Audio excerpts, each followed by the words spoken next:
1er février 1957, Guy Laroche ouvre sa maison de couture dans un petit appartement.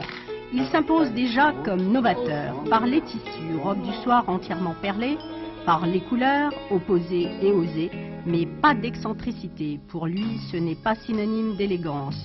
Mode hors mode, c'est-à-dire éternelle. J'ai réinventé aussi des tissus par des incrustations, de carreaux ou de rayures. Les couleurs sont très acides et pastel, des jaunes, des verts, des oranges.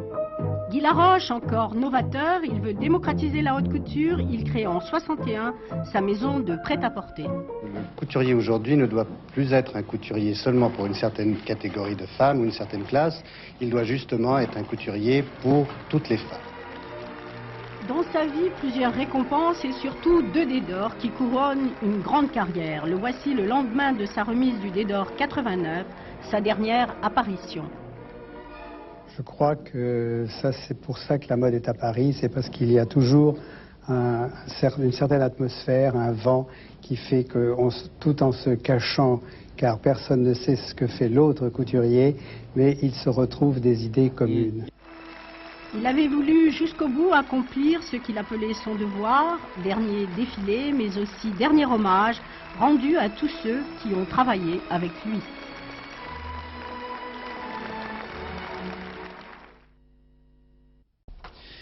La mort de Guy Laroche, il était un de ceux qui font le plus pour la réputation de la France à l'étranger. C'était l'un des plus grands des grands couturiers. Le mois dernier, il avait encore reçu le Dés d'or de la haute couture. Yoba Grégoire. 1er février 1957, Guy Laroche ouvre sa maison de couture dans un petit appartement. Il s'impose déjà comme novateur par les tissus, robes du soir entièrement perlées, par les couleurs, opposées et osées, mais pas d'excentricité. Pour lui, ce n'est pas synonyme d'élégance. Mode hors mode, c'est-à-dire éternelle. J'ai réinventé aussi des tissus par des incrustations, de carreaux ou de rayures. Les couleurs sont très acides et pastel, des jaunes, des verts, des oranges. Guy Laroche, encore novateur, il veut démocratiser la haute couture. Il crée en 61 sa maison de prêt-à-porter. Le couturier aujourd'hui ne doit plus être un couturier seulement pour une certaine catégorie de femmes ou une certaine classe. Il doit justement être un couturier pour toutes les femmes. Dans sa vie, plusieurs récompenses et surtout 2 Dés d'or qui couronnent une grande carrière. Le voici le lendemain de sa remise du Dés d'or 89, sa dernière apparition.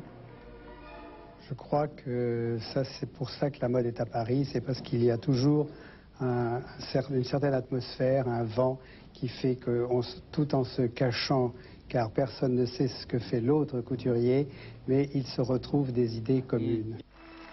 Il avait voulu jusqu'au bout accomplir ce qu'il appelait son devoir, dernier défilé, mais aussi dernier hommage rendu à tous ceux qui ont travaillé avec lui.